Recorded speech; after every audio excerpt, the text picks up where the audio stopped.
한마디로 말해서 오늘은 월요경제학 시간으로 이타적 처벌이라는 개념에 대해서 알아보겠습니다. 이완배 기자의 경제의 속살. 오늘은 최인훈의 회색인 함께하겠습니다. 정선태 교수의 오늘을 읽는 책. 네, 오늘은 드루킹 사태의 본질에 대해 말씀드리겠습니다. 김성애 보좌관의 답정너.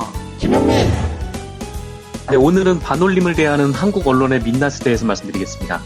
정상근 기자의 오늘 미디어. 김용민 브리핑. 잠시 후 시작합니다.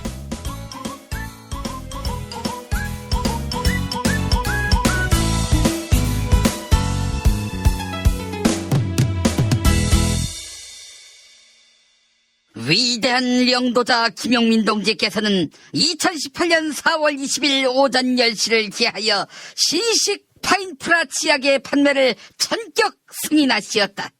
기존의 파인프라 치약을 개량한 신식 파인프라 치약은 온 인민이 치약의 구성 성분을 알 수 있어야 한다는 자애로운 어버이 김용민 동지의 마음을 담아 전 성분을 표기하였다. 또한 천연 원료 보존제와 천연 감미료를 추가하시어 인민을 공포에 떨게 하는 화학 첨가물의 난동을 초장에 제압하시었다. 경애하는 김용민 동지께서는 이제 이가 좋지 않아 김용민닷컴의 맛있는 식품을 사 먹을 수 없다는 쥐새끼 같은 무리들의 말장난을 더 이상 듣지 않을 수 있게 됐다며 제조사 제우 메디칼을 치하하시었다. 신식 파인프라 치약 구매 방법은 김용민닷컴.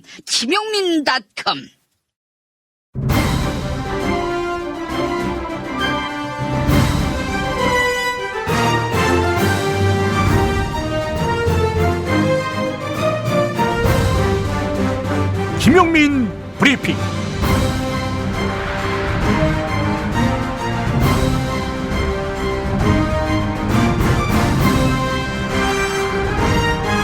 (2018년 4월 23일) 월요일입니다.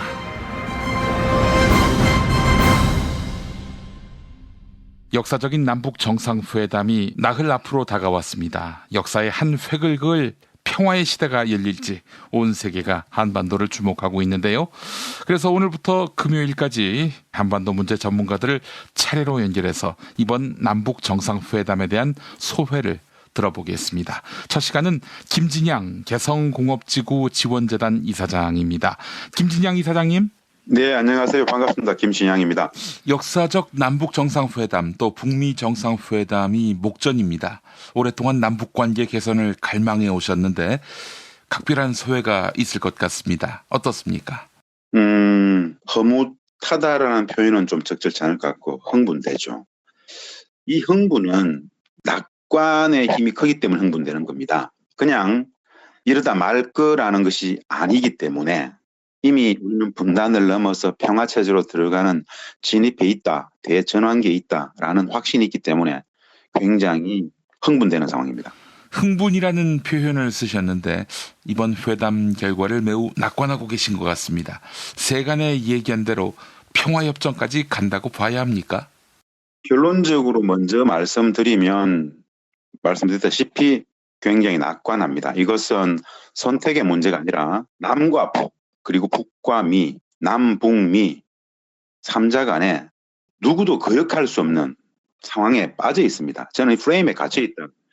평화체제가 남과 북만이 필요한 것이 아니라 미국도 굉장히 필요해졌다. 그래서 비핵화와 평화협정을 일괄타기라는 그 프레임 안에 들어와 있다. 저는 봅니다.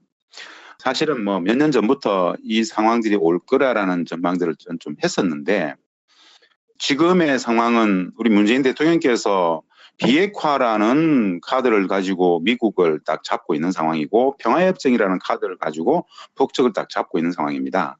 비핵화와 평화협정은 또한 김정은 국무위원장의 일관된 또 입장이었죠.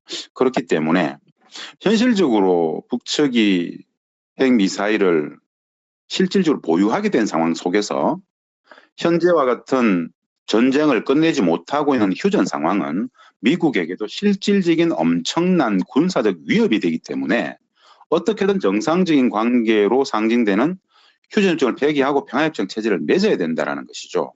그래서 누구도 이 상황에서 빠져나가지 못한다. 저는 그렇게 보고 있습니다. 그런데 그동안 우리가 봐왔던 바에 따르면 북한은 북한대로, 미국은 미국대로 추구하는 바가 다 다르고 극과 극이다 보니까 이거 뭐 이번에도 잔뜩 기대만 했다가 기대가 수포로 돌아가는 것은 아닌가 이렇게 염려하는 분들도 있습니다. 저도 많이 듣고 있는데 전 단호히 말씀을 드리는데 분석이 틀렸기 때문에 그렇다고 봅니다. 여전히 많은 사람들이 북측의 의도, 미국의 의도를 이야기합니다. 중요한 건 기존에 지난 수년간 김정은 국무위원장 체제 들어오면서 북측의 대미 전략 기조에 대해서 우리는 명확하게 인식을 했었어야 되는데 그런 분석을 내놓지 않았었더랬습니다. 북측은 한마디로 딱 이야기를 하면 자신들의 핵무력과 계력한 탄도미사일에 대한 실질적 보유가 평화협정을 강제할 수 있는 힘이라고 믿었습니다. 무슨 뜻이냐 하면 김정은 국무위원장은 실질적으로 미국과 평화협정을 체결하려면 미국도 군사적인 공포에 빠져봐야만 한다고 생각했던 겁니다. 그래서 유엔 안보리 제재를 위반하면서까지 실질적으로 대륙간 탄도미사일과 핵 기술을 다 보여준 거죠.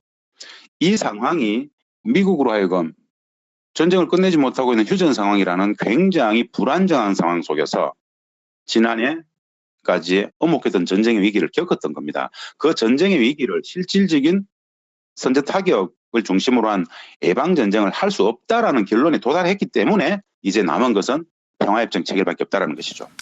그렇군요. 자, 평화협정이 체결되면 뭐가 달라지는지 한번 좀 시뮬레이션 해주시겠습니까? 이사장님. 한마디로 모든 국민 불행의 구조적 근원이었던 분단 체제가 이제 평화의 시대로 들어간다는 이야기입니다.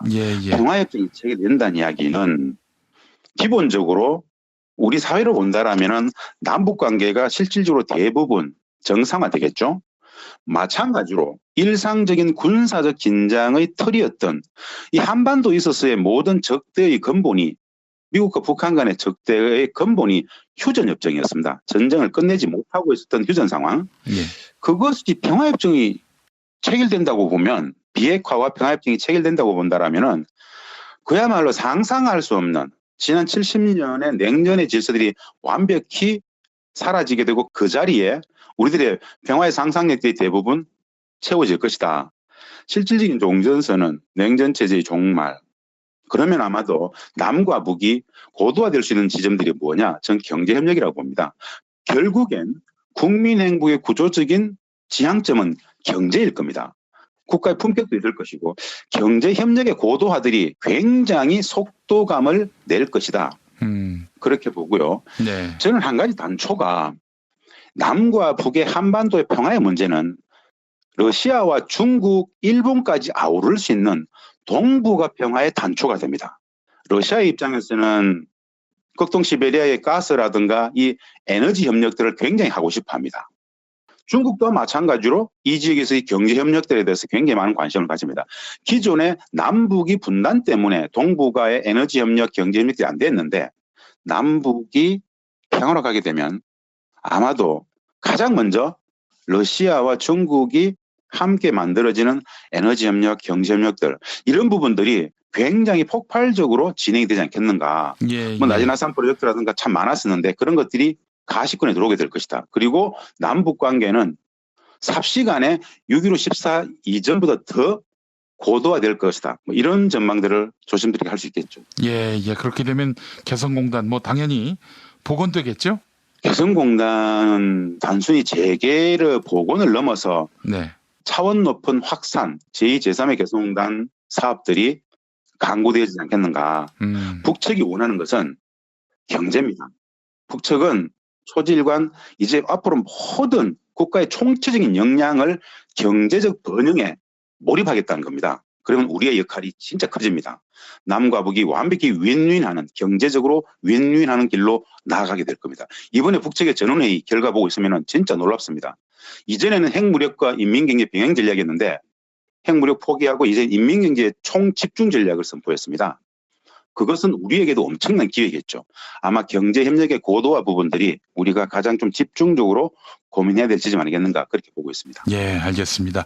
아이고, 제2, 제3의 개성공단이 생기게 되면 우리 김진양 이사장님 바빠지시겠네요, 진짜.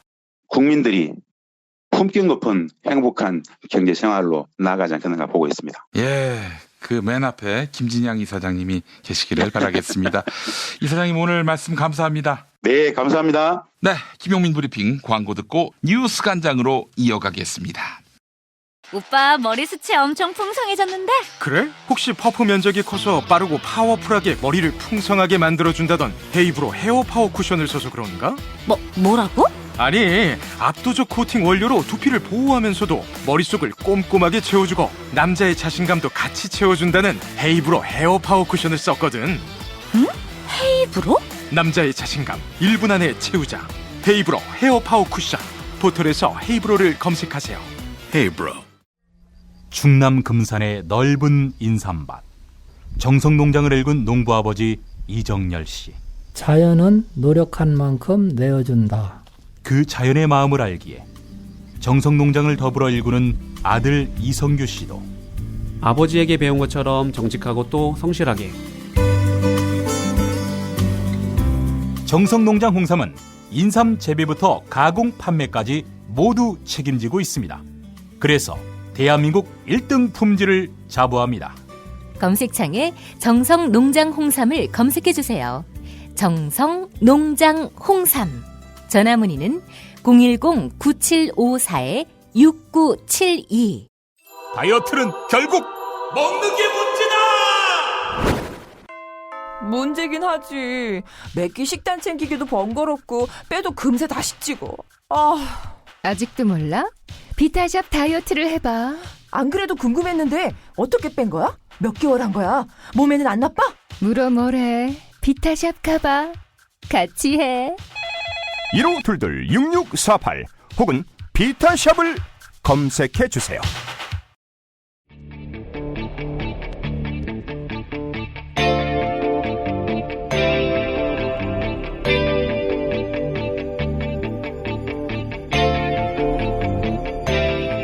김용민의 뉴스 간장.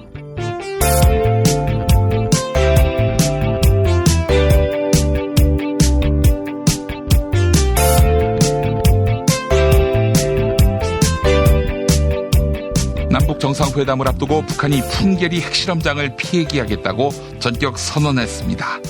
또한 핵실험과 대륙간 탄도미사일 ICBM 발사를 중단한다.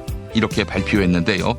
이와 관련해서 홍준표 자유한국당 대표는 2008년 영변 냉각탑 폭파 쇼를 연상시킨다. 이렇게 밝혔습니다. 냉각탑을 폭파했지만 1년도 안 돼서 북한이 2차 핵실험을 감행한 점을 지적한 것입니다. 하지만 정세현 전 통일부 장관은 2차 핵실험은 미국이 먼저 합의를 이행하지 않아서 벌어진 일이다. 이렇게 반박했습니다. JTBC 뉴스룸에 출연한 정세현 전 통일부 장관과 진행자 김필규 앵커의 대담 들어보시죠. 이제 국제사회하고는 좀 다르게 이제 야당에서는 특히 이제 자유한국당에서 이번 조치가 위장 쇼일 가능성도 있다. 그리고 완전한 핵폐기가 아니다. 이런 좀 평가도 나오는 것 같습니다. 어떻게 좀 보시나요? 바람의 방향이 바뀐 걸 모르고 있군요. 예. 네, 바람의 방향이 바뀐 걸 모르고 지금 이미 봄이 왔는데 아직도 겨울인 줄 알고 있는 모양인데 지금 그쪽에서 문제 삼는 이른바 설례. 예. 2008년 7월일 겁니다. 냉각탑을 폭파하고도 그러고도 그 뒤에 계속 핵실험도 하고 핵무기도 만들지 않았냐 하는 식의 얘기를 좀 하는 것 같아요. 그 당시 이제 보상으로 테러 지원국에서 해제해주는 그런 조치도 예, 예. 취해줬었죠. 근데 그때 2008년 7월 달에 냉각탑 폭파는 2006년 9.19 공동성명을 미국이 사실은 위반했어요. 예. 그 다음날 대북 경제 제재를 했으니까 그것 때문에 2006년 10월 9일 날 핵실험 하지 않았어요? 예. 핵실험이 끝나고 바로 미국이 북한하고 협상을 해가지고 만들어낸 것이 2007년에 2.13 합의입니다. 예. 2.13 합의에서 소위 단계별로 이제 핵을 폐기해 나가는데 그건 어디까지나 상호주의, 행동 대 행동으로 하기로 했죠. 북한이 냉각탑을 파괴하면은 거기에 대해서 미국이 테러지원국에서 해제해 주기로 한 건데 예. 미국이 이행을 안 했거든요. 예. 그러니까 지금 자유한국당 쪽에서는 북한이 한 행동에 대해서 미국이 상응하는 조치를 취하지 않았다는 얘기를 지금 빼놓고 지금 얘기하는 겁니다. 중요한 전제가 빠져 있는 거군요. 그럼요.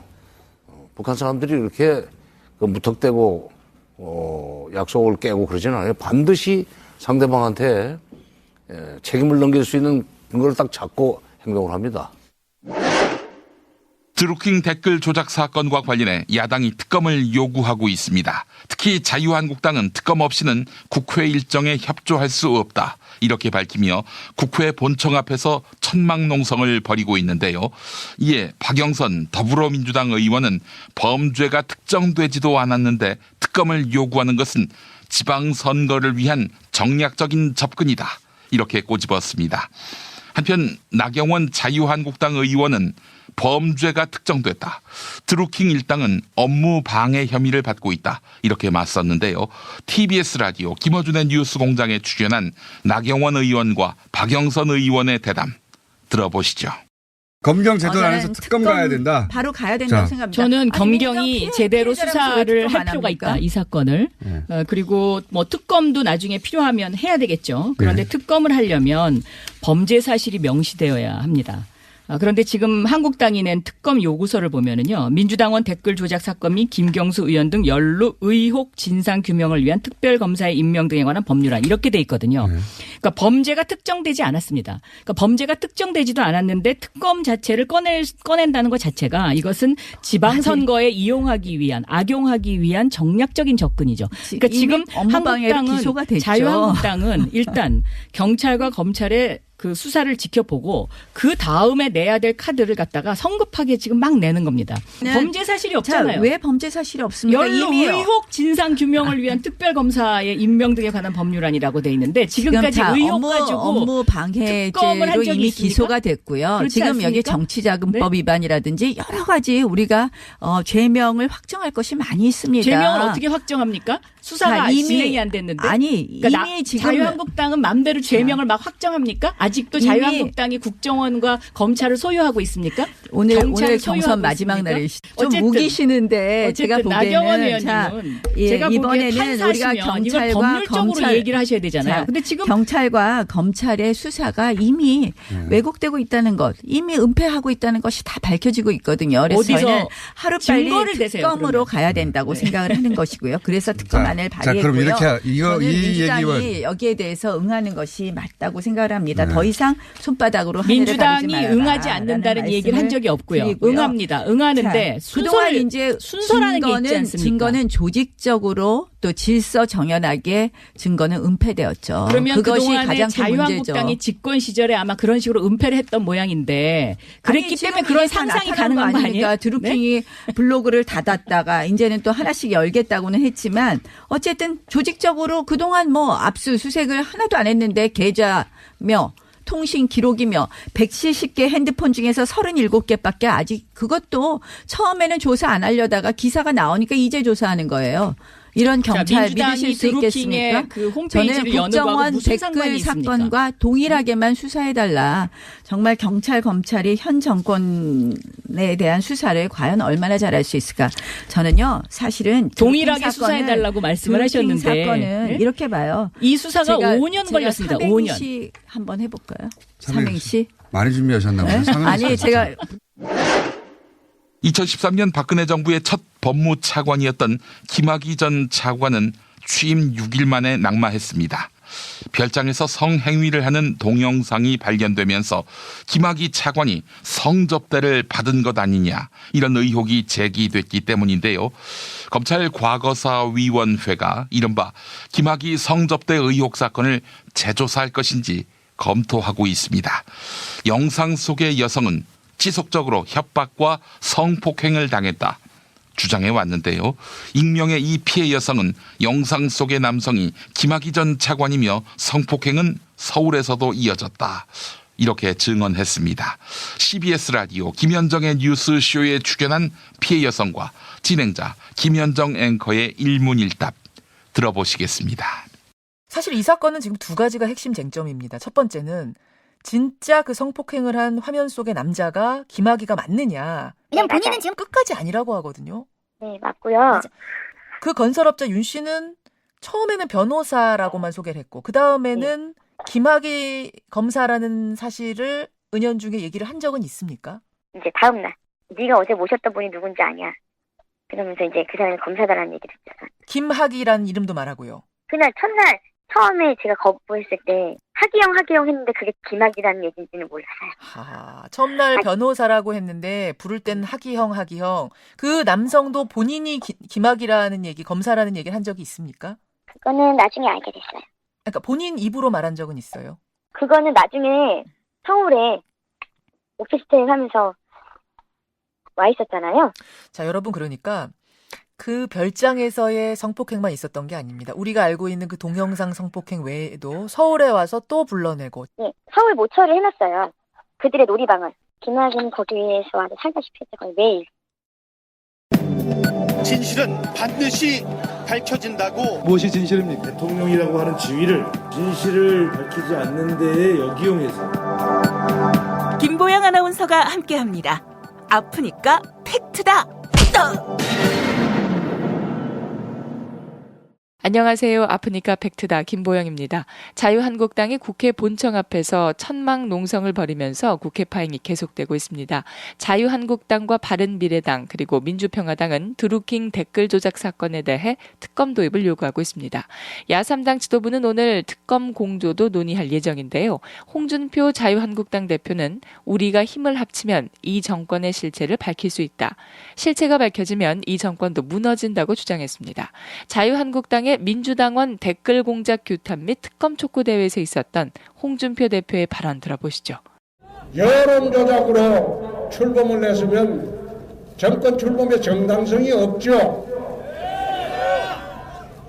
자, 최근에 일어난 사태 한번 봅시다.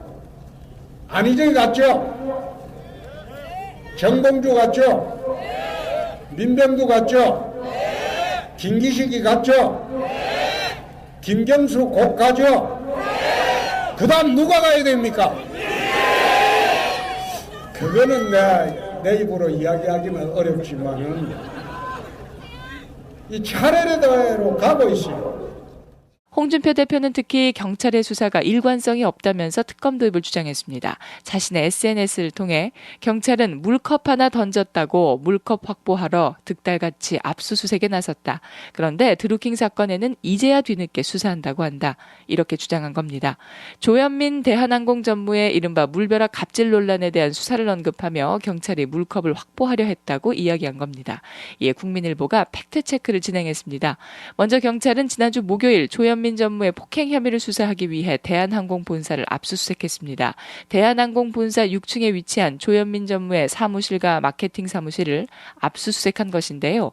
경찰은 물컵이 아니라 조현민 전무의 업무용 휴대전화와 개인용 휴대전화 그리고 관련자 휴대전화 2대를 포함해 모두 4대를 압수했습니다. 또한 온라인 메신저 내용을 확인하기 위해 컴퓨터도 압수했습니다. 이에 대해 경찰은 물벼락 갑질 의혹과 관련해 말맞추기나 회유 또는 협박 시도가 있었는지 확인하기 위해 압수수색을 진행했다고 설명했습니다. 국민일보는 지난달 매실음료를 담아 뿌린 종이컵이 지금까지 남아있을 리가 없다고 꼬집었네요. 지금까지 아프니까 팩트다였습니다.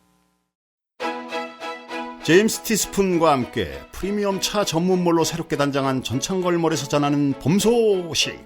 얼었던 땅을 뚫고 올라온 새싹의 생명력을 전해주는 새싹 땅콩차. 봄날의 새콤함이 느껴지는 이집트 신의 붉은 유혹 히비스커스 차.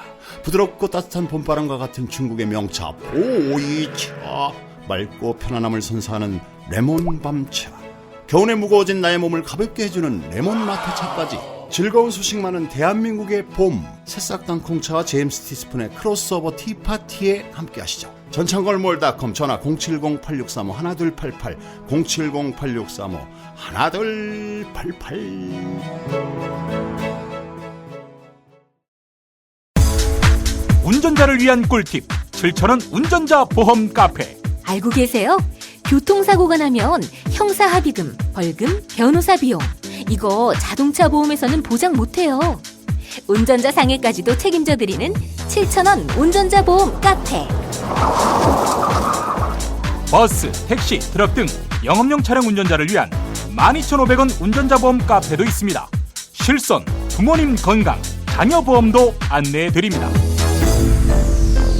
02849-9730 연중 무휴라 언제든 02849-9730. 어? 그 스티커 어디서 났어? 와, 예쁜데? 이거 어디서도 못 구해. 스티커, 문구류, 캐릭터 주문 제작 전문회사 IMC 프렌즈에서 내가 주문한 대로 만든 스티커거든. 어떻게 하면 주문할 수 있어? 인터넷 홈페이지 또는 앱스토어 IMC 프렌즈에서 주문해봐. 머릿속에만 있던 나만의 캐릭터를 여러분의 눈앞에 보여주는 것, 바로 IMC 프렌즈입니다. 010-3311-5071로 전화주시거나 인터넷 검색창 또는 앱스토어에서 IMC 프렌즈를 검색해주세요.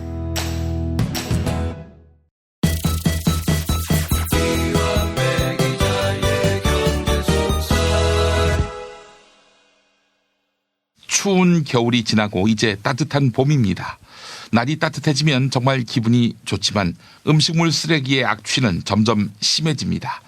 김용민닷컴에 압도적 최저가로 입점된 음식물 쓰레기 처리기 스마트카라 PCS350을 만나보세요. 악취는 제거되고 쓰레기의 부피는 줄며 조용한 데다 전기세 걱정도 없습니다. 스마트카라 PCS350 김용민닷컴에서 만나보시기 바랍니다. 이제 경제의 속살로 이어가겠습니다. 민중의 소리 이완배 기자 함께하겠습니다. 이완배 기자님. 네, 안녕하십니까? 예, 자 오늘 어떤 이야기 들려주실 예정입니까? 예, 오늘 월요경제학 시간이죠. 그래서 오늘은 경제학의 게임 이론이라는 분야에서 나오는 이론인 이타적 처벌이라는 개념에 대해서 알아보겠습니다. 예. 제가 이 이론을 오늘 소개하는 이유는 나중에 차차 말씀드리기로 하고요. 이 이론은 제가 과거에 몇 차례 소개해드렸던 최후 통첩 게임이라는 게임하고 굉장히 비슷합니다. 아마 최후 통첩 게임을 들으셨고 기억하시는 분들은 오늘 소개해드리는 이타적 처벌 게임도 굉장히 쉽게 이해가 되시리라 믿습니다. 이 게임은 원래 독재자 게임이라고 불리는 게임에서 파생된 여러 게임 중 하나인데요. 예. 그 스위스 취리 대학의 에른스트 페르라는 학자가 한 실험을 바탕으로 이루어진 이론입니다. 예. 에른스트 페르 교수는 지금도 취리 대학 교수고요. 2015년 영국 이코노미스트에서 미국에서 가장 영향력 있는 경제학자로 꼽힌 사람이기도 합니다. 예. 게임 규칙이 이렇습니다. 과거에 들어보셨던 최후 통첩 게임하고 굉장히 비슷해요. 난생 처음 두 사람이 만났습니다. 그리고 이 두 사람을 2인 1조로 짝을 짓게 하고요. 왼쪽 사람에게 게임의 주도권을 줍니다. 그리고 진행자가 왼쪽 사람한테 갑자기 뜬금없이 돈을 10,000원을 쥐어줘요. 이제 이 왼쪽 사람은 땡 잡은 거죠. 갑자기 공짜로 불로소득 10,000원이 생겼습니다. 그리고 이 왼쪽 사람은 오른쪽 사람한테 돈을 나눠줄 권한이 있습니다. 오른쪽 사람은 처음 보는 사람이고요. 그런데 얼마를 나눠줄지는 순전히 왼쪽 사람 마음이에요. 제가 과거에 소개해드렸던 최후 통첩 게임에서는 여기서 이제 뭐 오른쪽 사람이 거절을 하면 게임이 나가리가 된다 이런 규칙이 있었는데요. 오늘은 그 규칙을 잊어버리십시오. 오늘 게임은 순전히 왼쪽 사람이 그냥 10,000원 받은 돈 중에 자기 마음대로 오른쪽 사람에게 돈을 나눠줄 수 있는 겁니다. 0,000원을 줄 수도 있고 10,000원을 다 줄 수도 있습니다. 그런데 이 페르 교수는 이 게임에 묘한 규칙을 하나 만들어 놓습니다. 게임을 실제 하고 있는 두 사람, 그러니까 돈을 나눠줄 권리가 있는 왼쪽 사람하고 그냥 왼쪽 사람이 주는 대로 받아야 되는 오른쪽 두 사람, 요 사람 외에요. 관찰자라는 사람을 한 명 따로 둡니다. 이 사람은 몰래 아주 먼 곳에 숨어서 두 사람이 게임을 하는 걸 관찰을 해요. 그런데 만약에 왼쪽 사람, 그러니까 꽁돈 10,000원을 가진 사람이 돈을 나눠줄 때 너무 이기적으로 나눠준다거나 너무 박하게 하면 그걸 응징할 권한을 이 숨어서 보고 있던 관찰자한테 주는 겁니다. 예. 예를 들어서 게임 플레이어 중에 왼쪽 사람이 내가 갑자기 10,000원이 생겼는데 그런데 내가 저 처음 본 오른쪽 사람에게 나눠줘야 된다고? 그러면 꽁돈이니까 반반씩 나누자. 이렇게 5,000원씩 나눠 갖는다면 관찰자 입장에서 숨어서 보다가 이건 굉장히 아름다운 이별이잖아요. 예. 그러면 그냥 놔두는 겁니다. 또 왼쪽 사람이 그래도 내가 돈을 받은 사람인데 내가 좀 더 가져야지 하고 자기가 한 5,200원 정도 갖고 오른쪽 사람한테 한 4,800원 정도를 줘요. 이것도 관찰자가 보기에 그럴싸한 겁니다. 5.2대 4,800 정도면 충분히 그럴 수 있지라고 생각을 해요. 요러면은 그냥 놔두는 겁니다. 그런데 만약에 어떤 왼쪽 사람이 놀부심보를 가졌어요. 그래서 내가 왜 나눠줘야 되는데, 저 사람 알지도 못하는데 내가 다 가질래 하고 1만 원을 싹 다 가져가 버렸습니다. 이걸 쳐다보고 있던 관찰자가 요건 좀 너무한 거예요. 왜냐하면 아니 왼쪽 놈 너도 뭐 열심히 해서 번 돈이 아니고 불로소득을 얻은 건데 치사하게 그걸 너 혼자서 다 가져? 나쁜 놈이네. 이렇게 판단을 하게 됩니다. 이때 페르 교수가 관찰자에게 어떤 권한을 주냐면 그 이기적인 나쁜 왼쪽 사람에게 엿을 먹일 권한을 주는데요.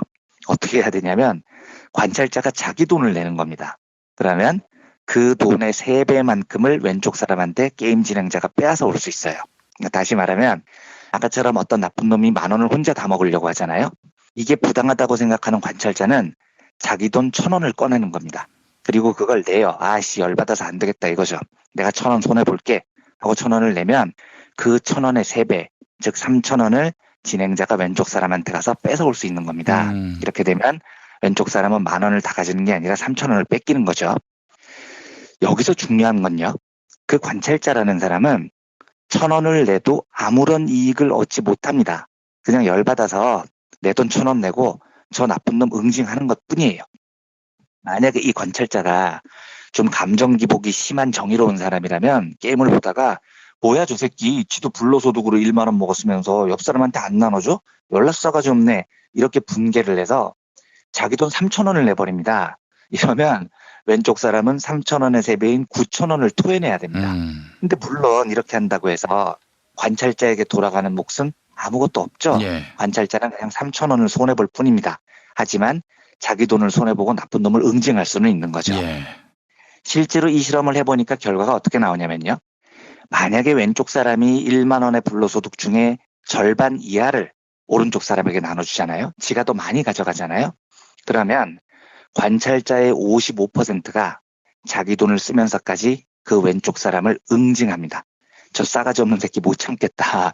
내 돈 내고서라도 저 자식 처벌해야겠다라고 생각하는 사람이 관찰자 중에 무려 절반이 넘는다는 겁니다.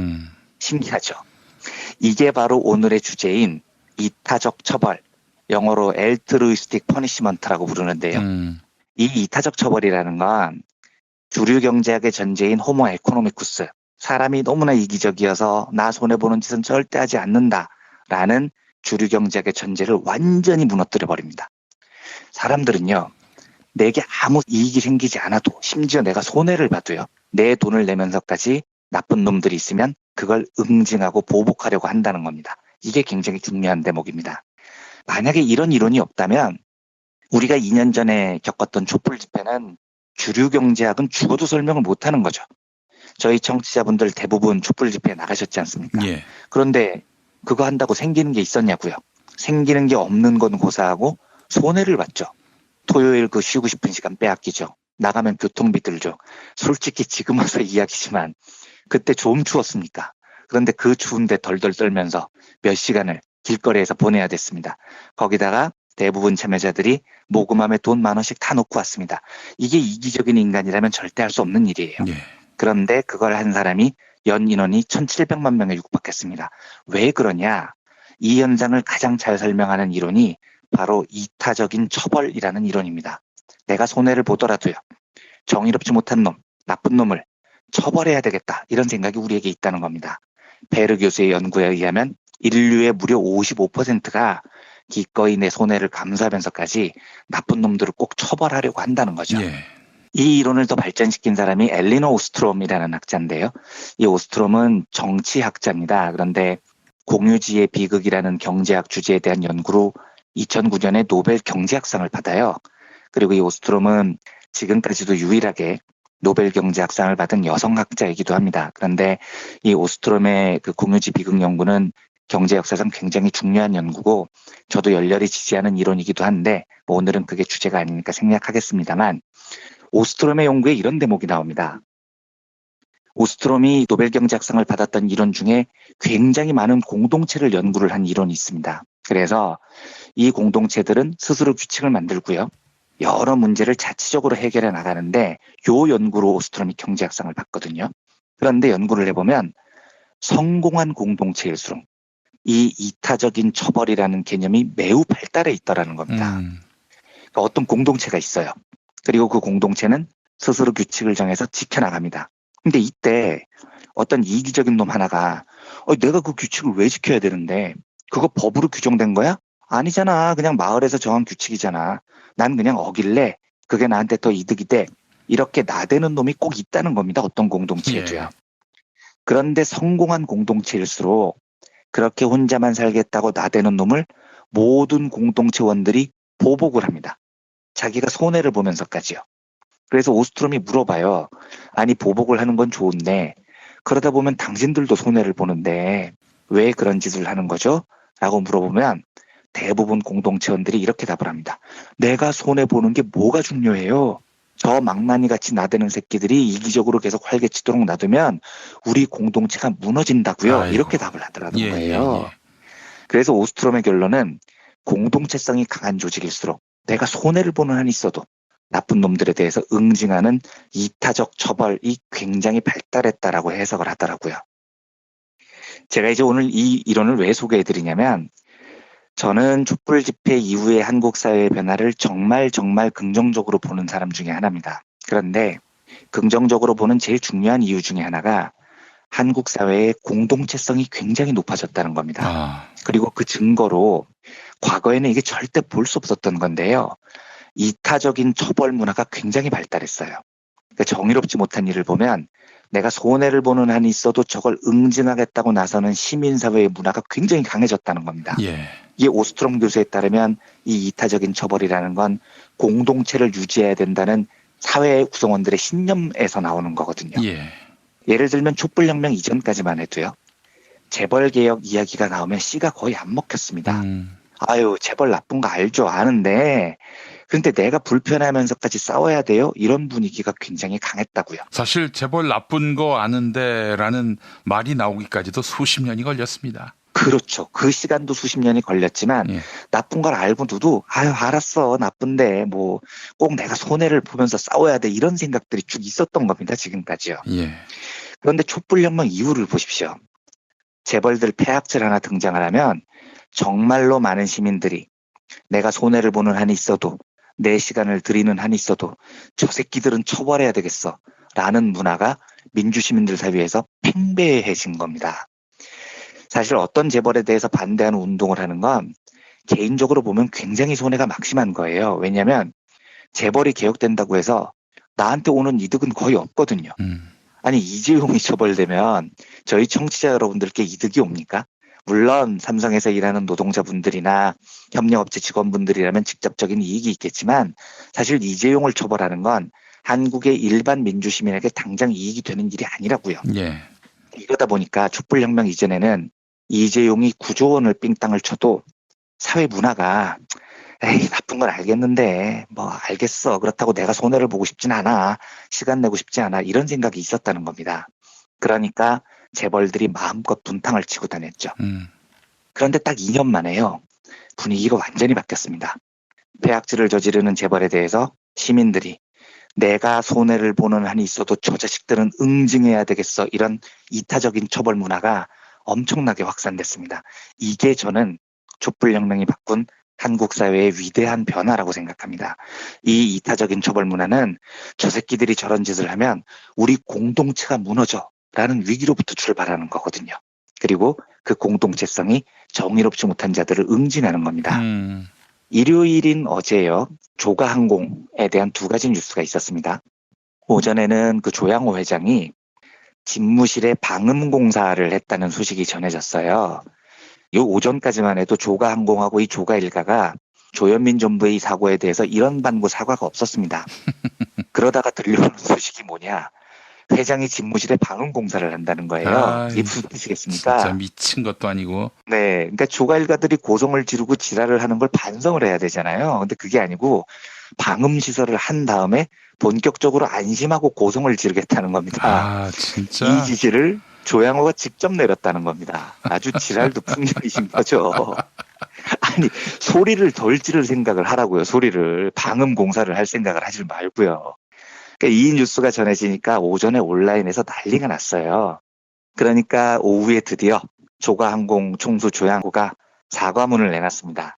그리고 조현아, 조현민, 이 골 때리는 자매 듀오를 모든 직책에서 해임하겠다 이렇게 밝혔어요. 사과문에 보면 이런 대목이 있습니다. 대한항공의 회장으로서 또 한 가정의 가장으로서 제 여식이 일으킨 미숙한 행동에 대하여 참담한 마음을 금할 수 없습니다. 모든 것이 저의 불찰이고 저의 잘못입니다. 이렇게 적어놨더라고요. 예. 자, 이걸로 여론이 가라앉을까요? 아이고, 우리가 한두 번 속았습니까? 그러니까요. 바로 이런 반응이 나오는 겁니다. 그러니까 제가 촛불혁명 이전까지만 해도 이 정도 사과문을 하고 시간을 끌면 아유, 또 이번에 개혁하기 어렵겠구나 이런 절망감이 들었는데 예. 지금은 천만에요. 저 사과문을 보고 누가 정서적인 승복을 하겠냐고요. 자기 여식의 미숙한 행동에 참담한 마음을 금할 수 없다는데 우리가 보기엔 그게 문제가 아니고 그 가정교육을 시킨 부모가 니들 둘이라고요. 너하고 네 와이프 둘이 나가야 된다는 겁니다. 그런데 조양호 너님은 집무실 방음공사나 하고 앉아있고 딸 둘을 내치는 걸로 이 사건을 그냥 날로 먹으려고 해요. 웃기는 소리인 겁니다. 그래서 이 여론은 저 사과문으로 절대 가라앉지 않습니다.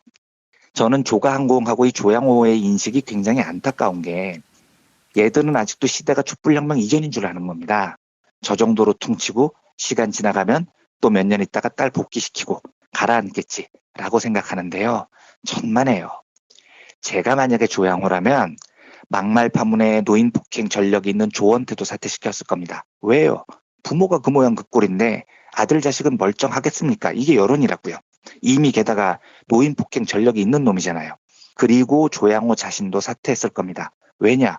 네가 가정교육을 그따위로 시켰고 네 와이프가 아침부터 밤까지 쌍욕을 시전했으니까 이 일이 벌어졌다는 게 일반들의 여론이니까요. 예. 그렇게 해야지 나중에 기회가 한 번이라도 더 있을지 모르겠습니다. 그런데 조양호는 그렇게 생각을 하지 않아요. 그리고 딸 둘 사퇴시킨 걸로 어떻게 또 시간을 끌어보려고 합니다. 그러면 앞으로 무슨 일이 벌어지겠습니까? 저부터 그러는데 조양호 일가가 경영에서 완전 손을 떼기 전까지 저는 대한항공 안 탈 겁니다. 한진카를 호텔 이용 안 해요. 이게 소비자인 저한테 불편하죠. 하지만 그 정도 불편함은 조금 더 주저하지 않고 감수할 겁니다. 다른 시민들은 안 그럴까요? 그러니까 조양호 씨가 세상을 잘못 읽고 있는 겁니다. 시민들이 대한항공에 대해서 가지는 반감은 절대 이대로 끝나지 않는다고요. 특히 이 이타적인 처벌이라는 개념은 법 집행으로 응징할 수 없는 것들을 처벌할 때 굉장히 강력한 효과를 발휘합니다. 공동체 정신을 깨고 나 혼자 잘 나가겠다고 나대는 이기적인 놈이 있으면 공동체성이 강한 사회는 매우 강력하게 이타적 처벌을 한다고 말씀드렸잖아요. 이게 왜 그러냐면 법으로 처벌할 수 없는 경우가 많기 때문입니다. 그런데 법으로 처벌이 안 되면 공동체성이 강한 사회는 아 그래? 그러면 내가 손해를 보면서 처벌을 해야겠어. 응징을 해야겠어. 라는 사고가 폭발한다는 겁니다. 지금 조가 일가는 어떻게든 법적 처벌만 면하면 되겠다고 생각하겠죠. 그러니까 꼴랑 내놓은 방안이 조현아, 조현민 사퇴시키는 거겠죠. 안 됩니다. 만약에 법적 처벌이 안 되면 시민들의 분노가 크게 달할 겁니다. 내가 불편한 거 다 감수하고 내 돈 쓰고 내 시간 내서라도 저 또라이들 물러나는 꼴을 보겠다고 생각하는 시민들이 수두룩할 거예요. 그게 바로 우리 사회의 공동체성을 지키는 길이라는 믿음이 더 확산될 겁니다. 저는 촛불 집회 이후에 벌어진 이번 일을 보면서 묘한 쾌감과 확신이 들더라고요. 지금까지 시민들의 다소의 무관심을 등에 업고 재벌들이 마음껏 분탕질을 쳐왔는데 아, 이 시대가 저물고 있구나라는 생각이 들었습니다. 시민들의 이 폭발하는 분노는 내가 손해를 보더라도 너는 처벌해야겠어 라는 이타적인 처벌, 공동체를 지키고자 하는 욕구에서 기반을 한 거거든요. 예. 저 역시도 기자로서 조간의 일가가 완전히 경영에서 손을 떼는 그날까지 계속 이 문제를 다루면서 싸울 거고요. 시민 여러분들께서도 함께 싸워주실 것을 굳게 믿습니다. 우리 사회에서 이런 비정상적인 놈들을 몰아내고 건전한 공동체를 세우기 위해서라면 우리가 기꺼이 우리가 좀 불편함을 감수하고 우리 시간 내면서 이 폐악적인 조간회와 싸워나갈 시민사회의 힘이 있다고 저는 믿습니다. 이번 사태를 보면서 변화된 한국 사회에 대한 깊은 신뢰를 정말로 갖게 됐습니다. 그런 기쁜 마음으로요. 오늘 월요경제학 시간을 통해서 이타적 처벌이라는 개념을 소개해드렸습니다. 예. 자, 이완배 기자님. 이 조가 항공 개혁을 위해서 시민들이 무엇을 요구해야 됩니까? 그냥 막연히 조양호 물러나라 이러기에는 글쎄 그런다고 물러날 가능성도 없어 보이고 말이죠. 실현 가능한 그런 범위 안에서 무엇을 요구할 수 있을까요? 제가 이거 고민을 좀 해보고 말씀을 드리겠습니다. 저는 지금까지도 굉장히 잘 돼 왔다고 생각을 하거든요. 청와대 청원, 불매 운동 뭐 이 정도만으로도 굉장히 압박이 크고 지금 조간에가 제일 느끼는 큰 압박은 아마 여론일 거예요. 그리고 지금 경찰이나 관세청이 게다가 이번에 특이하게 저는 관세청이 압수수색하는 거 처음 봤거든요. 관세청이 대한항공 일가를 압수수색했는데 그런 기능이 있는지도 몰랐어요, 사람들이. 저도 몰랐습니다, 솔직히 말씀드려서. 그런데 관세청이 압수수색을 하고 이런 것들은 전부 여론이 만들어낸 거죠. 지금처럼 더 뜨겁게 여론을 만들어 주시는 게 필요할 것 같고요. 지금 말씀을 해 주시니 구체적인 행동 방안 같은 걸 진짜 좀 연구를 해봐야 될 것 같습니다. 그거는 제가 며칠 동안 좀 이런 방면에서 운동을 많이 하신 분들과 상의를 좀 해보고 여러 제안들도 한 며칠 딱 다시 한번 말씀을 드리겠습니다. 예, 가장 아픈 방법으로 대안을 한번 마련해 주시기 바라겠습니다. 네, 이완배 기자님 오늘 말씀 잘 들었습니다. 네, 감사합니다. 부모님의 생신 또는 기념일에 아주 특별한 선물을 준비하고 계십니까? 부모님의 소중한 일생을 되돌아볼 수 있는 기억의 책을 선물해보세요. 부모님의 어린 시절부터 젊은 시절 그리고 노년에 이르기까지 그 누구보다 치열하게 살아온 삶의 여정을 한눈에 모아볼 수 있도록 최고 100장까지 들어가는 사진첩과 더불어 기자들이 직접 인터뷰를 통해 작성하는 생애사까지 더해져 오직 부모님만을 주인공으로 하는 세상에 다시 없을 고품격 기억의 책을 10년 노하우로 특별 제작해드립니다. 200페이지 분량 12권에 2부까지 함께 드리는 구성으로 440만 원에 모십니다. 한평생 가족을 위해 자녀를 위해 헌신해 오신 부모님. 아주 오래 기억에 남을 뜻깊은 선물 지금 신청해 보시죠. 평범한 사람들의 아주 특별한 기록. 기억의 책 만민보. 문의전화 1877-1419 1877-1419 민중의 소리.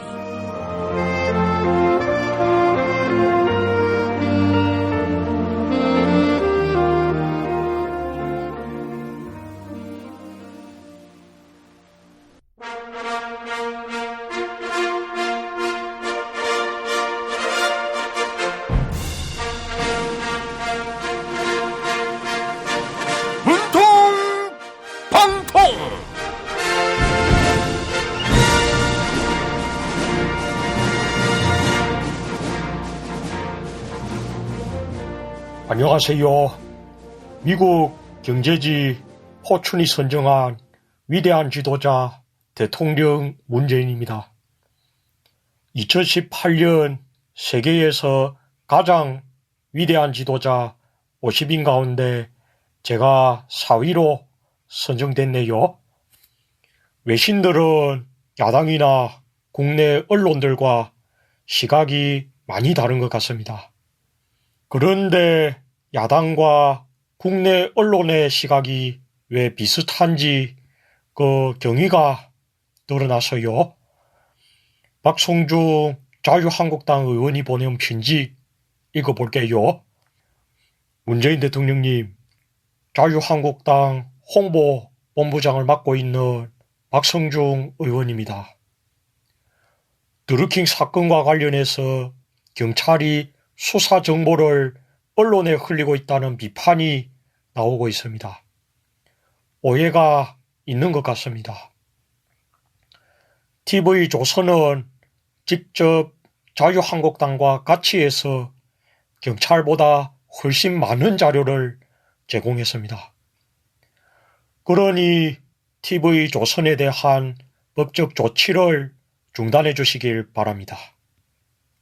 TV조선을 탄압하는 것은 바로 야당을 탄압하는 것과 같은 행위입니다. 아이고, 박성중 의원님, 자유한국당이 특정 언론에 수사 정보를 제공했다는 겁니까? 올해 초 박성중 의원은 저희가 여당이던 시절에는 방송의 두뇌를 어느 정도 지배했다. 이렇게 발언해서 논란이 됐잖아요. 그리고 수사 정보는 또 어떻게 입수한 거예요? 네? 자유한국당이 언론만 장악했겠냐고요? 그리고 문화일보에 따르면 더불어민주당 김경수 의원은 차명전화로 드루킹과 연락했다고요? 김경수 의원은 본인 명의의 전화 2대만 사용해와서요. 문화일보의 보도에 대해서는 법적 대응을 할 예정이에요. 문화일보는 좋은 지면으로 보답하겠습니다. 이렇게 밝혔는데 왜 이런 오보를 내는지 모르겠어요. 예? 누구에게 좋은 지면이지가 중요하다고요? 문화일보는 삼성 장충기 전 사장에게 각골난망의 은혜를 입었다고요? 아이고, 요즘 아니면 말고 식의 보도가 쏟아지고 있어요.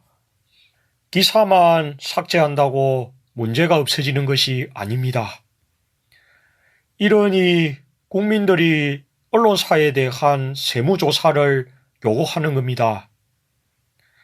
참 사이좋아 보이는 그분들에게 가수 유진표 씨가 부른 천년지기 띄워드릴게요.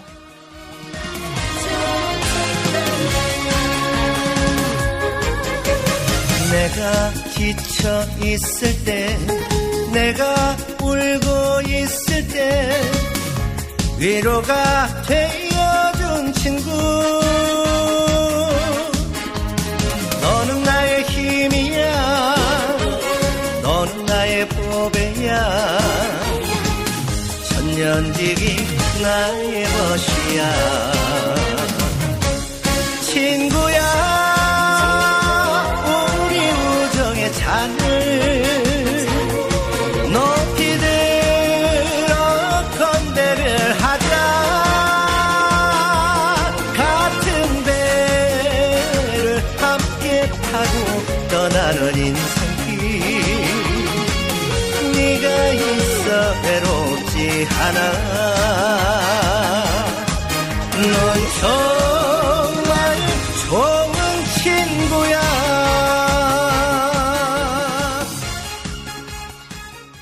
지방선거 후보자님, 잘 들으세요. 선거는 뿌리오와 함께, 선거 문자 1위는 뿌리오. 선거 문자 12년 연속 1위. 1위 당선 1위 문자 뿌리오. 야, 근데 홍어가 진짜 그렇게 몸에 좋아? 아니, 끝내준다니까. 근데 비싸지? 열나 싸고 열나 맛있는 홍어가 있다니까. 어디? 알싸한 홍어. 네이버 검색창에 알싸한 홍어를 검색하시고 1599-6456 전화 주문도 가능합니다. 허리가 아파요. 아랫배가 나와요. 골반이 바로 서야 건강도 아름다움도 바로 섭니다. 바디로직을 입으세요. 토크밴드의 입체적인 탄력이 틀어진 골반을 바로잡습니다. 간편하고 확실한 골반 교정 타이즈 바디로직. 장실 굿모닝 화장실 바나 굿모닝 바나나. 이건 제가 써보니까 효과가 있는 것 같아요. 판촉물이나 단체 선물이 필요할 때 이왕이면 우리 편 회사 네피아를 찾아주세요. 인터넷 검색창에 네피아를 치시거나 032-519-4800으로 전화주시면 친절하게 상담해드립니다. 그런데 상품은 뭔가요? 네피아를 가서 고르세요. 3만 가지가 넘는 물품이 있어요. 오늘 녹음 끝나고 한 잔? 술 끊는다며. 새해가 되면 술 끊겠다는 결심들 많이 하시는데요. 네. 쓸데없는 짓 하지 마시고요. 네, 술친구미 있잖아요. 네이버에 술친구를 검색하세요. 멀쩡합니다, 진짜.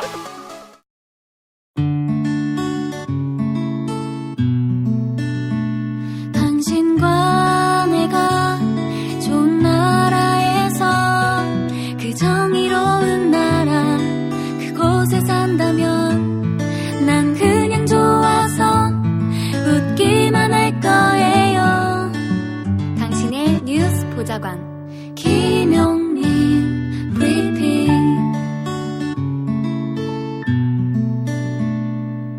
뉴스 브리핑의 선두주자 김용민 브리핑. 계속해서 김보영 아나운서가 오늘의 날씨를 전해드립니다. 날씨를 전해드리겠습니다. 오늘도 전국에 봄비가 내리면서 다소 쌀쌀한 날씨가 계속되겠습니다. 예상되는 비의 양은 전국 대부분 지방에서 30에서 80mm입니다. 아침 예상 기온 서울 10도, 대전과 대구 11도, 광주 14도입니다. 낮 기온은 서울 11도, 대전 13도, 광주 18도, 부산 14도로 예상됩니다. 미세먼지 농도는 전국에서 좋음 수준을 보일 것으로 전망됩니다. 여기는 대한민국 브리핑 1번지 김용민 브리핑입니다.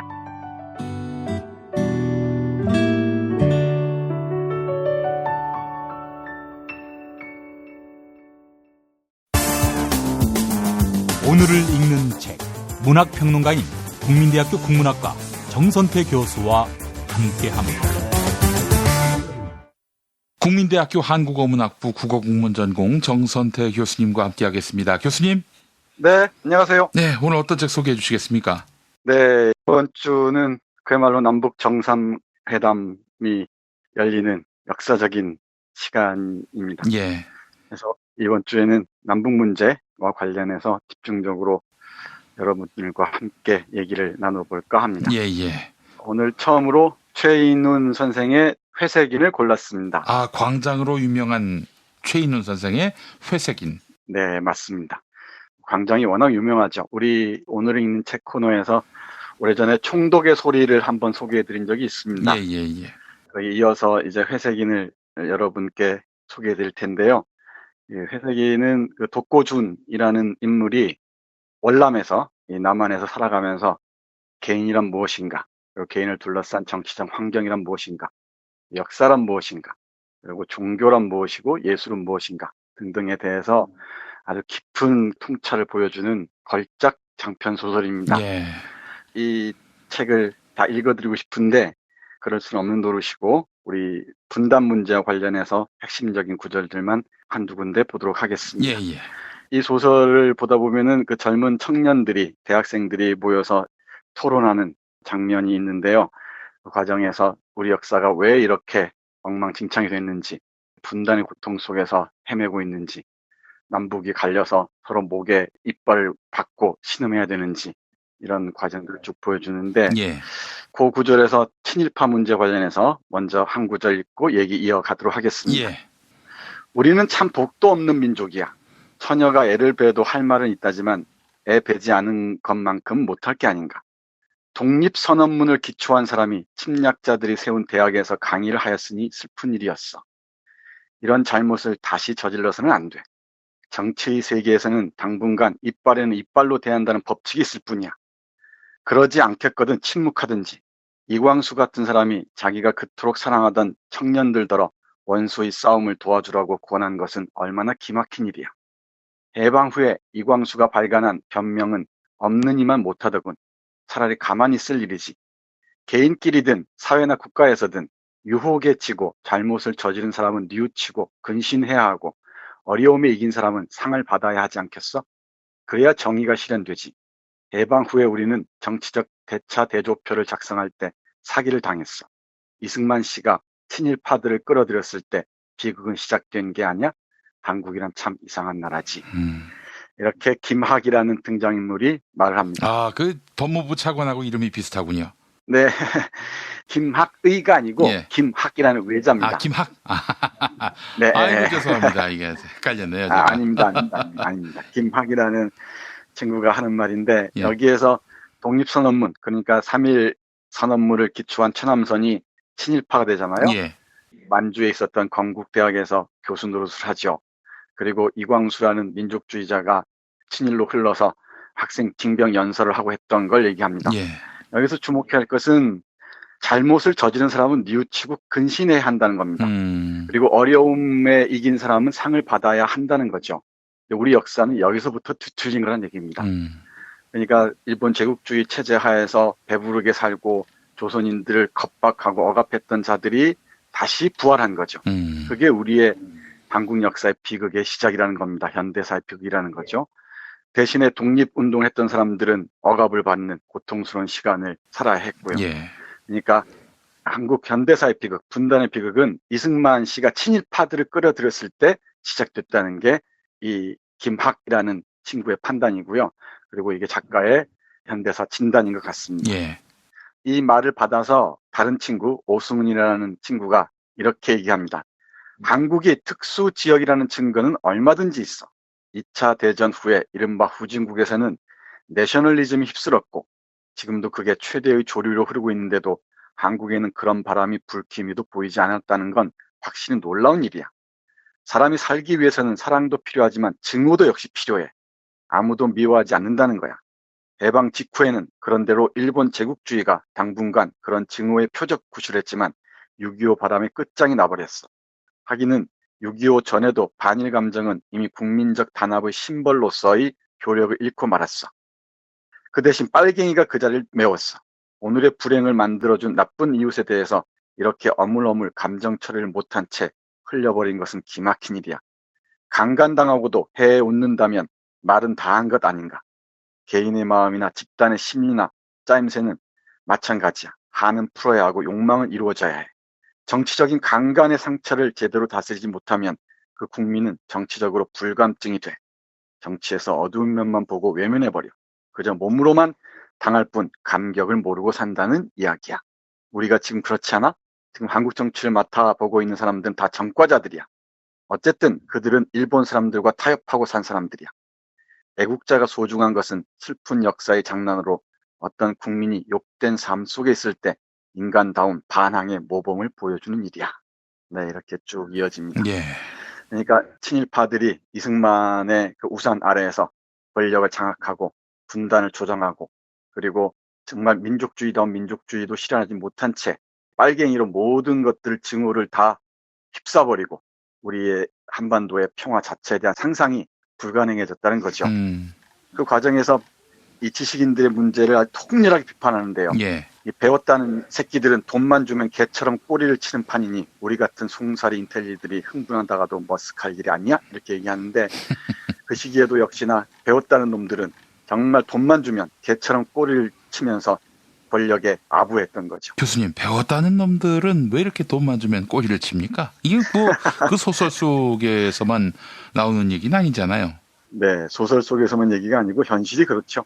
근데 권력이라는 유혹을 뿌리칠 만한 자신의 어떤 지적인 깊이를 확보하지 못했다는 게 현실인 것 같고요. 예. 또 우리 식민지 역사부터 시작해서 쭉 보다 보면은 어떤 식으로든 권력에 줄을 대는 순간에 자기 삶이 평온해진다는 마약가두 같은데 깊게 쩔어들었던 게 아닌가 싶습니다. 예. 그 과정에서 정의가 실현되지 않으니까 또 우리 역사에서 정의가 실현되지 않다 보니까 어차피 한평생 그냥 권력과 돈을 함께 거머쥐고 누리는 게 삶의 진짜 모습이 아니겠느냐라고 생각했던 것 같습니다. 물론 뭐 귀한 지식인들이 없진 않습니다만은 큰 흐름을 보자면은 여기 우리 오승훈이라는 친구가 말하는 대로 배웠다는 새끼들도 돈만 주면 개처럼 꼬리치는 판, 그 판이 아직까지 이어지고 있는 것 같습니다. 이게 사실 물고 물리는 건데, 뭐 열심히 공부했고 또 그렇게 해서 정의가 무엇인지 분명히 철학이 섰을 텐데, 그래봐야 현실에서는 기회주의자만 득세하고 뭐 그렇게 소신지켰던 사람들은 비참하게 죽어가고 이러니까 뭐 한 번 사는 세상 뭐 좆같다는 소리를 듣더라도 실속 있게 살자, 이렇게 지식인들이 생각하게 된 것은 아닌가 하는 생각이 듭니다. 네, 맞습니다. 지식인들의 자기 처벌도 필요하지만 정치적인 과정에서 지식인들을 다 오냐오냐 했던 것, 이것도 문제가 되죠. 예. 박정희의 유신헌법을 다 위반하고 했던 자들이 다 지식인들 아니겠습니까? 예. 그리고 이명박근혜 권력을 지탱했던 자들도 이른바 지식인들이죠. 그들이야말로 기능적 지식인, 공부기술자들이 자신의 삶의 안온함을 위해서 모든 것들을 팔아넘겼는데 거기에 대한 통렬한 비판이 제기되지 않았어요. 공부만 잘하면 다라고 생각했었고 지식인이면 모든 게 용서가 되는 그런 식이었죠. 그래서는 곤란합니다. 그러니까 지식 장사꾼들과 정말 진짜 지식인들을 엄정하게 구분할 수 있는 시민들의 힘이 필요하다는 게 그런 점에서 얘기할 수 있을 것 같습니다. 이런 과정에서 계속 이야기가 이어지는데요. 역사에 대한 통찰이 대단히 깊이가 있습니다. 예를 들면은 이런 구절이에요. 독립운동가들이 해방시키려던 조국에서 외국 침략자들하고 어울려서 돈을 모으고 벼슬을 하고 농민을 울리던 사람들이 이 사회에 등뼈를 이루고 있으니 이 사람들에게 생전 처음 들어보는 민주주의를 지키라고 해서 될 수 있는 말인가? 이런 진술들인데, 그러니까 독립운동가들이 해방시키려던 조국에서 많은 사람들이 외국의 침략자들하고 어울려서 돈을 모으면서 벼슬 하고 오는 권력을 유지해 왔지 않았습니까? 이런 상황에서 민주주의라는 게 싹이 틀 수가 없었죠. 이제 비로소 고난의 시간을 거쳐서 민주주의가 지금 발화하고 있는 것 같습니다. 이 민주주의가 바로 남북 평화로 이어지는 거죠. 제가 생각만 해도 참 끔찍한 게 재작년, 작년에 촛불 이 혁명이 없었더라면 이런 민주주의와 평화가 만나는 지점들을 우리가 어떻게 경험할 수 있었겠습니까? 정말 아찔하면서도 짜릿하기도 합니다. 이 촛불 혁명이 가져온 이 한반도에 귀한 선물이라고 할 수 있을 것 같아요. 예. 이번 주에 역사적 시간들이 어떤 결과로 이어질지 모르겠지만 우리가 역사의 한복판에 있는 건 분명하고요. 네. 그게 촛불부터 이어져 왔다는 것도 분명하고요. 이게 여러분과 제가 이런 역사의 한 순간들을 똑똑하게 경험하고 있다는 것을 우리 함께 동시에 인식해도 좋을 것 같습니다. 예. 이 회색인이라는 책은 여러 방면에서 다양하게 해석될 수 있는 가능성이 다 열려 있습니다. 예. 1963년에 연재해서 64년까지 1년 동안 세대라는 잡지에 연재된 이 소설을 보다 보면은 최민희라는 걸출한 작가가 우리 한국 현대사를 어떻게 꿰뚫어 보는지를 아주 정확하게 읽을 수 있을 것 같습니다. 이 책의 끝부분에 가면은 다시 김학이라는 친구의 글을 독고준이라는 주인공이 읽는 장면이 나오는데요. 그 부분 한번 읽어보겠습니다. 이게 소설이 우리에게 던지는 메시지가 무엇인지 지금 상황에서 다시 한번 되새겨봤으면 좋겠습니다. 예. 만일 상해 임시정부가 해방 후 초대 내각이 되었더라면 사태는 훨씬 좋아졌을 것이다. 그들은 선거 없이 그대로 정권을 인수한다. 상해의 밤의 권위를 장하여 홍구공원의 권위를 장하여, 여기 장하여란 말은 펼쳐서 이런 뜻입니다. 상하이의 밤의 임시정부의 그 권위를 빌어서, 그리고 홍구공원, 우리 윤봉길 의사가 후탄을 던졌던 곳이죠. 그런 권위들을 장하여 펼쳐서 정권을 인수했더라면 얼마나 좋았을 것인가, 이런 의미입니다. 계속 보겠습니다. 국가는 신화로 시작되는 것이기 때문에 그들은 우선 친일파를 철저히 단죄했을 것이다. 그렇게 해서 반민특위는 2단 신문소가 될 수 있었겠고 대차 대조편은 엄중히 작성되고 청산되었을 것이다. 고등계 형사와 고문파 법관과 군수 나으리 그리고 식민지 관청의 아전들은 잭소리 못하고 들어앉았을 것이다.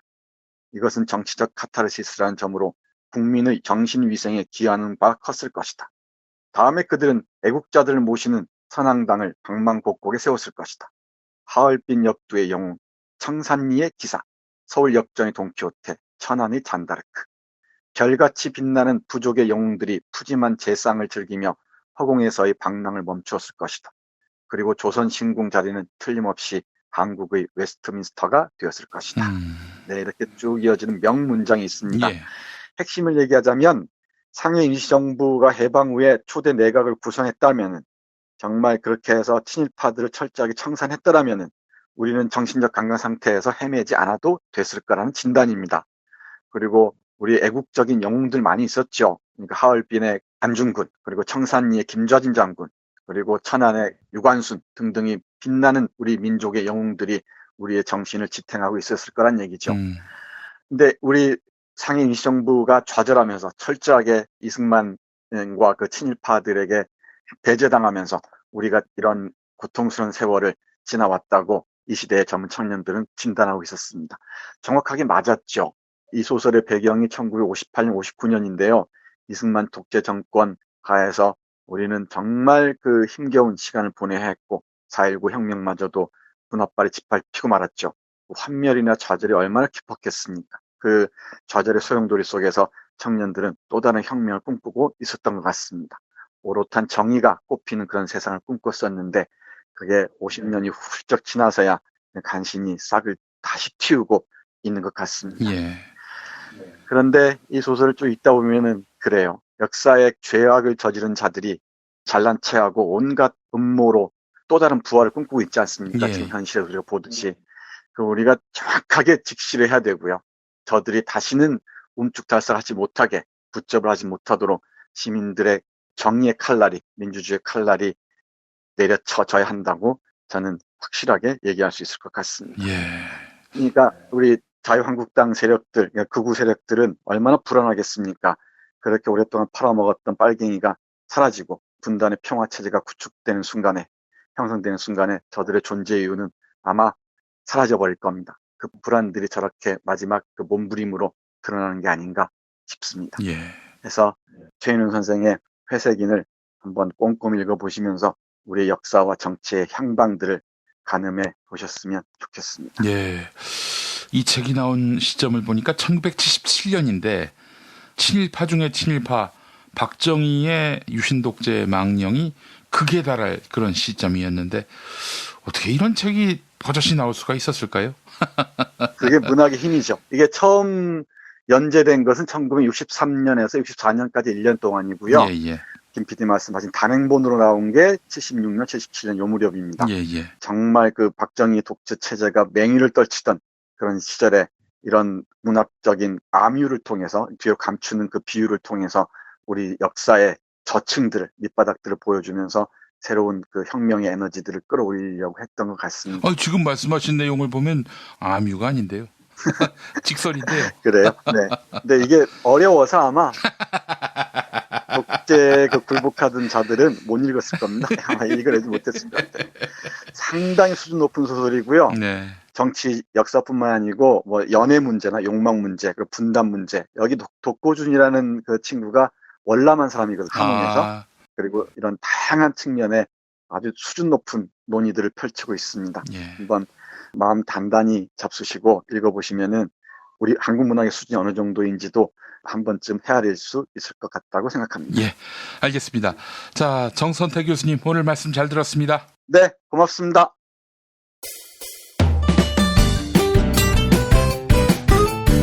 뉴스포렌베리 순서입니다. 김용민 트위터 계정에서는 매일 설문조사가 진행되고 있습니다.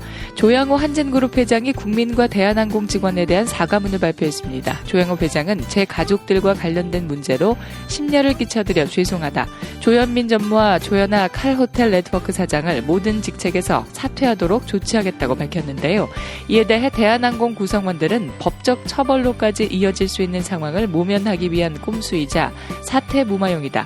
이렇게 회의적인 반응을 보이고 있습니다. 시민들은 조양호 회장의 사과와 후속 조치를 어떻게 평가하고 있을까요?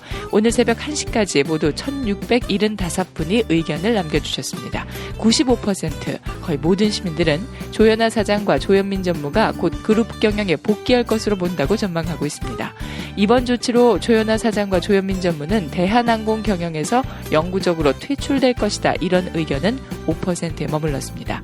트위터를 통해 시민들과 소통하고 있습니다. 안톤 K님, 쇼입니다. 관심이 사라지면 바로 제자리로 돌아갈 겁니다.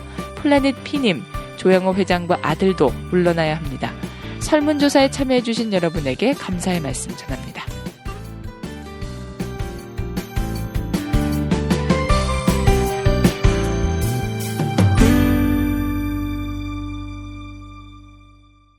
그 PPL 시간 김종인이라고 봐요.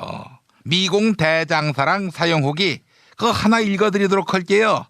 매사에 의욕이 없던 우리 동생, 여동생인데 달라졌다고 보는 거지. 미공 대장사랑을 먹기 때문에 똥배가 싹 들어갔으니까, 그래서 몸이 개운해지고 움직이는 게 좋다고 하는 거지. 물론 살도 쫙 빠졌다고 봐요. 아시나? 여자 얼굴은 대장 건강이 좌우하는 거. 제주도에 오름 저리 가라 올라왔던 뾰루지며 여드름들이 그 추워도 모습을 보이지 않고 쏙 들어갔다고 보는 거지. 미공 대장사랑, 미공 대장사랑. 1522 8972, 1522 8972. 안 칠습니다. 행사 상품이나 사은품으로 USB 많이 선택하시지요. 샌디스크 USB CZ50 16기가 네피알에서 단체 주문하시면 개당 3,000원 이상 싸게 공급합니다. 50명한테 나눠주는 거면 부가세 포함 38만 원 조금 못되게 공급해드립니다. 이름 있는 USB를 아주 저렴하게 공급하는 네피알. 네피알은 주는 사람만이 아니라 받는 사람의 마음도 헤아리는 반촉물 전문 쇼핑몰입니다. 드루킹 회원들에게 찾아가 인사드리고 제 이름이 바뀐 USB를 선물하고 싶은데 한다면 네피알에서 하겠습니다. 네, 안 된다고요. 선거법에 걸린다고요. 아, 실망입니다. 안녕하십니까, 김성태입니다. 비타샵 빼요 다이어트 사용 후기를 사실상 이어보겠습니다. 사실상 안모씨 사연입니다. 사실상 만족스럽습니다. 기름지거나 고칼로리 음식 먹을 때 사실상 챙겨 먹고 있습니다. 또 사실상 김모씨 사연입니다. 빼요 다이어트 3월부터 쭉 먹고 있는데 효과가 사실상 좋습니다. 운동을 못하는 상황이라 식사 후에 사실상 복용하고 있습니다. 덕분에 3개월 동안 6kg이 빠졌습니다. 그러면은 우리 자유한국당 의원들도 사실상 단식 농성한다고 하고 뒤에선 다 처먹고 그리고 비타샵 빼요 다이어트 먹어야겠습니다. 1522-6648 1522-6648 혹은 검색창에서 비타샵 사실상 검색하시기 바랍니다. 이건이에요. 술친구 후기 이거 읽어볼게요. 김모 씨가 쓴 건데 컨디션 여명 땡큐 컨디션 헛개수 그리고 그냥 헛개수 아무리 때려 마셔봐라 괜찮은지 그 수고들 하지 말고 술친구만 그냥 구매하세요. 재용아 삼성 서비스 센터 직원들한테 술친금 나눠줘라. 술친금 받는 대신 노조 해산하라. 이렇게 또 딜을 치라고. 포털에서 술친금. 탄핵 때문에 뭐 이야기를 전달을 하려고 해도 길을 막고 덧질라나요. 패족 수준으로 쪼그라든 한국 보수. 회생의 길은 과연 있을까? 변화된 정치 환경, 갈 길 잃은 보수에게 새로운 희망을 제시한다. 애국보수의 화려한 부활과 집권을 위한 본격 가이드, 김용민의 신간, 보수를 지켜라. 진중권도 투표하는 보수 정당, 광주에서도 일당이 될 수 있는 보수 정당, 젊은이들의 입당이 줄을 잇는 보수 정당. 언제까지 민주당 정의당을 부러워만 할 것인가? 부러우면 진다니까? 자유한국당 당원 김용민이 쓴 보수를 지켜라. 이김에서 나왔습니다.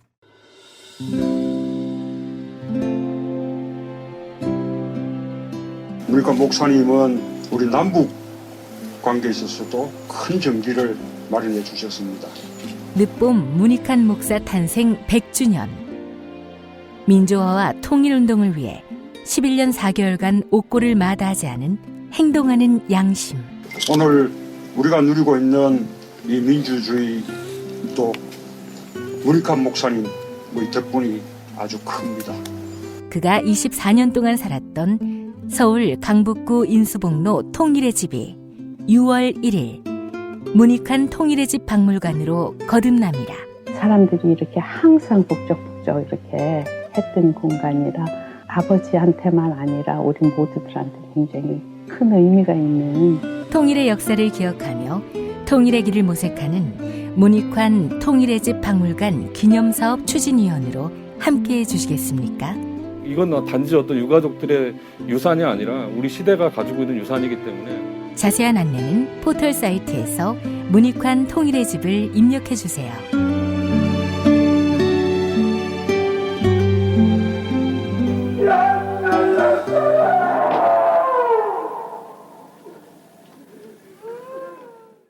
도올 김용옥 선생의 마가복음 강해로 여러분을 초대합니다. 이 마가복음이라는 게 대단히 중요합니다. 왜냐하면 복음서의 원형이기 때문에. 원형. 매주 일요일 아침 11시 서울 서대문구 충정로 20 서울 지하철 충정로역 9번 출구 앞에 있는 벙커원에서 도울과 만나세요. 율법을 믿으시겠다고? 신약이 율법의 완성이라고? 얼어빠질 그따위 기독교 내 입 앞에서 제발 입도 뻥끗 하지 말아요. 그런 소리는. 벙커원 교회 일요일 예배를 겸하는 이 자리. 도울이 진리와 생명이었던 예수를 원형 그대로 복원합니다. 그 십자가를 과감하게 걸머지고 돌아가신 예수를 말하지 아니하고 믿으면 너는 금방 축복받을 일만 남았다. 이게 한국 목사들 99%의 거짓말 설교예요. 도올의 마가복음 설교는 따로 녹화 녹음되지 않으며 현장에서만 만나실 수 있습니다. 도올 선생의 마가복음 설교는 2월 4일부터 진행됩니다. 뉴스기 능력평가 정답 맞히신 분들 소개합니다. 지난주 뉴스기 능력평가 문제는 24번째 절기 가운데 6번째 절기가 무엇인지 맞히는 거였죠. 정답 고구입니다. 당첨자 라즈카위님, 남북 정상회담의 성공을 기원합니다. 여행은 투어 이브님, 다음 당첨자 오피디님, 세월호에 관심도 없던 친구가 영화 그날 바다를 보면서 주먹을 꼭 쥐고 있더군요. 좋은 영화 감사합니다.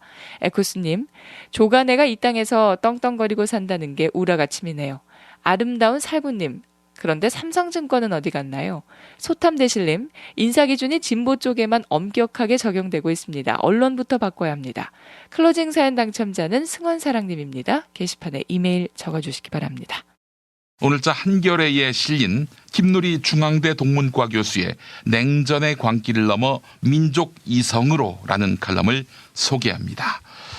독일의 통일 과정을 돌아보면 역사적인 회담을 앞둔 문재인 정부가 참고할 만한 타산 지석들이 덜어있다. 우선 상대방에 대한 배려와 존중의 자세다. 한반도의 냉전 체제를 허물려면 먼저 우리 안의 냉전 의식부터 부수어야 한다. 김대중 정부의 햇볕 정책이 한국판 동방 정책이라 불리지만 그 명칭에서부터 여전히 부드러운 냉전 의식이 깔려 있다. 이런 의미에서 명예로운 비핵화의 명분을 주어야 한다는 게이오대 오코노기 마사오 교수의 조언은 경청할 가치가 있다. 나아가 문재인 정부는 신중하게 성찰하되 대담하게 행동해야 한다. 무엇보다 중요한 것은 민족 이성의 관점에 서는 것이다. 철진한 냉전의 광기에서 해방되는 것, 강대국의 대리인 구실에서 벗어나는 것, 진영 논리보다 민족의 현실을 중시하는 것이 민족 이성의 요청이다. 이제 냉전의 광기에 눈먼 기나긴 적대의 시대를 마감하고 민족 이성이 눈뜬 새로운 평화의 시대를 열어갈 때다. 네, 여기에 틀린 말이 어디 있습니까? 김용민 브리핑 2부도 올라왔습니다. 많은 다운로드 바랍니다.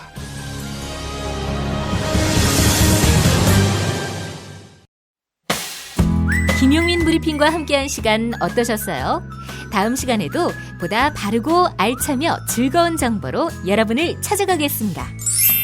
팟캐스트 포털 팟빵에서 다운로드하기, 구독하기, 별점 주기, 댓글 달기로 응원해주세요. 잊지 마세요. 다운로드하기, 구독하기, 별점 주기, 댓글 달기.